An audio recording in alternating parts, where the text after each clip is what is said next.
Have you ever wondered, why does Squidward always seem so alone? Why is there that emptiness in his eyes, the kind that only a deeply broken soul carries? He doesn't want to talk to anyone, he doesn't want to be happy with anyone, and he doesn't even try to understand emotions anymore. Every morning when Bikini Bottom wakes up, SpongeBob laughs, Patrick plays around, but Squidward? He just closes his door and sits all alone in a dark, silent room, surrounded by his old musical instruments. But what happened to him? What kind of wound turned him into this depressed shell of himself? Is it just loneliness? Or is it something more? Something that burned his soul from the inside? And what is the real story of Squidward's birth? Where was he born? What was he like as a child? Was he always this broken? Or was he once a cheerful, smiling squid? And who are Squidward's mom and dad? Why didn't they help him out of this darkness? Why did they let him drown in it? All these questions, I finally found answers to them in one single theory.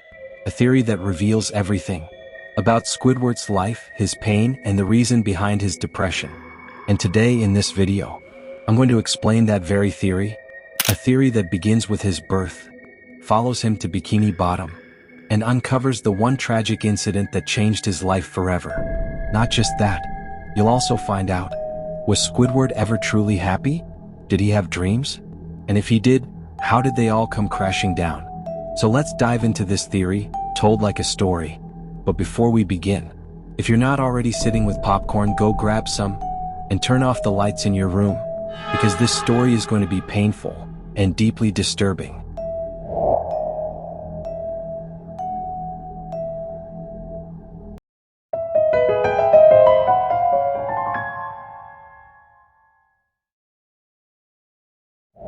Do you know, there was a city in Bikini Bottom, a city that no longer appears on any maps, but once life used to bloom there, and that city's name was Coral Hollow, an ancient, quiet town settled deep beneath the sea.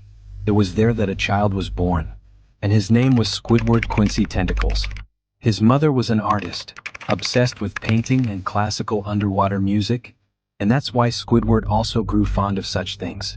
But Squidward Tentacles' father was a strange, silent man. He would just stare, never speak. And the man we're shown as Squidward's father in the show is actually his uncle. What kind of connection Squidward's mother had with that uncle? You'll find out soon.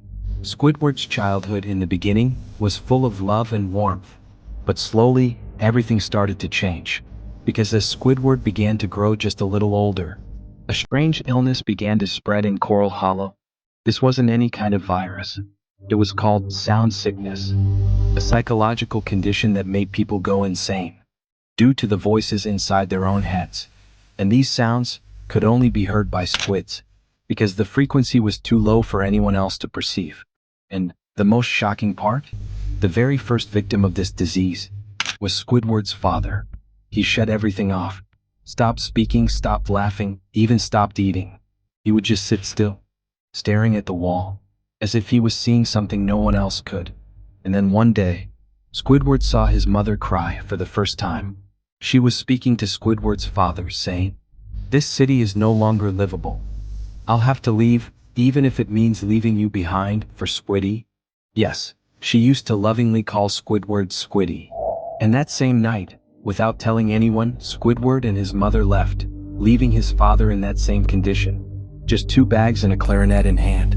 But it wasn't that easy, because when they reached Bikini Bottom, everything was new to them, but Squidward was no longer the same Squidward. Whatever he had seen back in Coral Hollow had filled him with a strange silence.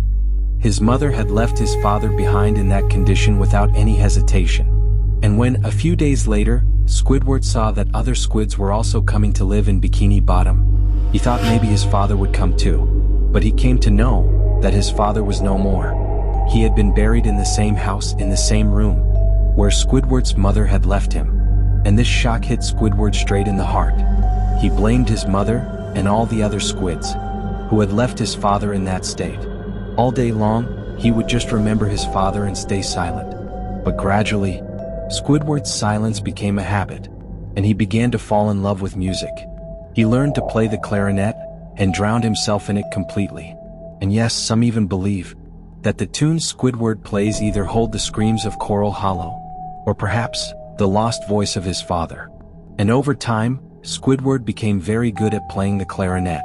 But one problem always remained. After his father's death, his mother didn't pay much attention to him anymore. In fact, she started spending more time with another squid, especially Squidward's uncle. And that's the reason why in the show, Squidward doesn't like his mother much, and doesn't want to live with her. And now, continuing the story. Now Squidward was alone, completely alone, because there was no one left to spend time with him. He was drinking that pain all by himself. But after some time, when Squidward slowly began to grow up, he decided one thing, that he wanted to go far away from all this. A new beginning, a new place, but he had no idea how that would happen. And once again, Squidward, completely alone, sits in his room, with a tired, worn-out heart. But then, his eyes fall on an old newspaper lying nearby. In that newspaper there was an ad. A peaceful, art-loving house for sale on Conch Street, Bikini Bottom. And Squidward liked that house so much that he decided to buy it. He had already earned a decent amount of money from showcasing his artwork, and he was about to take some money from his mom too. And after saving up a little more, Squidward says goodbye to his mom just a few days later, and sets out toward Conch Street.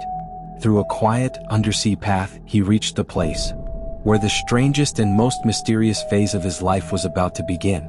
When he saw Conch Street for the first time, everything felt completely empty and silent. There were only 3 houses there, and you already know which ones. Squidward picks up the newspaper again and sees that the house looks exactly like it did in the ad. And without thinking much, Squidward buys the house. At first, everything stays peaceful. But on the 3rd morning, while Squidward was playing his clarinet, he suddenly hears loud laughter coming from the other side of the wall. Squidward was startled. He couldn't understand who it was. What he didn't know at that moment was that this laughter was about to become the biggest headache of his life. The very next day he saw someone had moved into the house next door. A crazy, constantly laughing, energy-filled yellow creature. And his name was SpongeBob SquarePants. When Squidward saw SpongeBob for the first time, he was shocked, because SpongeBob was always up to something. Sometimes blowing bubbles, sometimes singing, and sometimes just laughing non-stop. And Squidward, he would just quietly watch from the window. But even after being so annoyed by his neighbor, for some reason, Squidward spoke to SpongeBob. And slowly, an odd friendship began to form between SpongeBob and Squidward, where one was hyper and the other was depressed. But somehow they became the missing puzzle piece in each other's lives. SpongeBob never judged Squidward, not for his anger and not for his behavior. And maybe that's what was slowly changing Squidward from within. The Squidward who came here looking for peace. After meeting SpongeBob, that peace was completely gone. He was now more frustrated than ever, and he just wanted to get away from it all. The truth was, Squidward had never met anyone in his life who could truly understand him. And now, being around SpongeBob day and night, he was just exhausted. He wanted to leave, far away from everything. And because he was also running out of money, he started thinking about getting a job. So, Squidward sets out in search of work. After looking around for a few days, he arrives at a place called Krusty Krab, a restaurant that had opened just a few days ago. There he sees a board. Cashier wanted, immediate hiring. Squidward takes a deep breath and thinks to himself, at least I won't have to use my brain. This job suits me just fine. And so, Squidward enters the Krusty Krab. There was a light crowd inside. And behind the counter stood Mr. Krabs, the guy who only ever cared about one thing, money. Squidward walks up to him and asks for the cashier job. Mr. Krabs agrees to hire him. But there's a condition. He won't get paid at first. Instead, he'll only be given food in exchange for his work. Squidward doesn't like the idea much, but he still agrees, because here, there was silence, and Squidward just wanted to work quietly just the way he liked. And that's how Squidward got his first job in Bikini Bottom. A week passes by. Everything is running normally. Squidward is doing his job peacefully. But then, comes the day when SpongeBob walks into the Krusty Krab, applying for the chef's job. Squidward is stunned to see SpongeBob. In his mind he thinks, who in the world would hire a kid like SpongeBob as a chef? But to his shock, Mr. Krabs hires SpongeBob as the fry cook on the spot. And that's when the chapter of Squidward's mental peace ends, and the story of his mental pain begins. because SpongeBob's antics were driving Squidward insane. Every day he would cause some new chaos. Sometimes bursting bubbles, sometimes singing songs, sometimes making jokes like shoving a clarinet up Squidward's nose. Squidward was irritated, but the thing that bothered him the most was SpongeBob's constant happiness. How can someone be so happy all the time? This question would tear through his mind every day. And in the middle of all this, SpongeBob found another best friend, whose name was Patrick. Patrick came to the Krusty Krab every day. He would talk to SpongeBob, play with him. But when SpongeBob was busy working, Patrick would just sit in a corner and stare at Squidward. And slowly, even Patrick started trying to become Squidward's friend. Now, both of them were destroying Squidward's peace. SpongeBob and Patrick's mischiefs kept increasing, sometimes knocking on the door at night, sometimes shouting while he played the clarinet, sometimes laughing at his paintings. And neither SpongeBob nor Patrick respected Squidward at all. SpongeBob calls himself Squidward's true friend, but he never once tried to understand his pain. And not just that, they both make fun of Squidward's art too. And this is our Squidward's painful story. But it's not over yet, because his real pain is even deeper. So let's find out the truth now. Guys, you've seen Squidward's pain, from his birth to making SpongeBob his friend. But do you know, Patrick is someone who forgets pain easily, and he, just like SpongeBob, tries to live a happy life. But throughout his life, no one truly understood him. Just think, Squidward has such beautiful talent. He knows music, he's an artist. He came to Bikini Bottom only so he could forget all his sorrows and show his art to the world. But even after coming here, no one ever understood his art. Squidward was an artist who lived in his own dreams, but his biggest pain, you could even call it a curse, was that no one ever understood his art.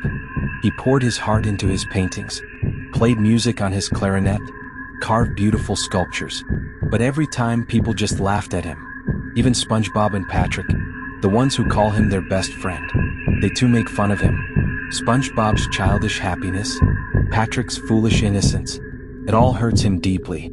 He feels like they're both targeting him, like they're mocking his pain. Now you tell me, why wouldn't Squidward be depressed? His life has been full of pain, but not even a single person has ever asked him about it. Since childhood, everything has gone wrong in his life. He's endured every bit of that pain, from losing his father, to being deprived of his mother's love. He lost it all. So tell me, how can he not be depressed? And now you tell me, how did you feel about this painful story of Squidward? And also tell me, do you think Squidward is right in his place, or wrong?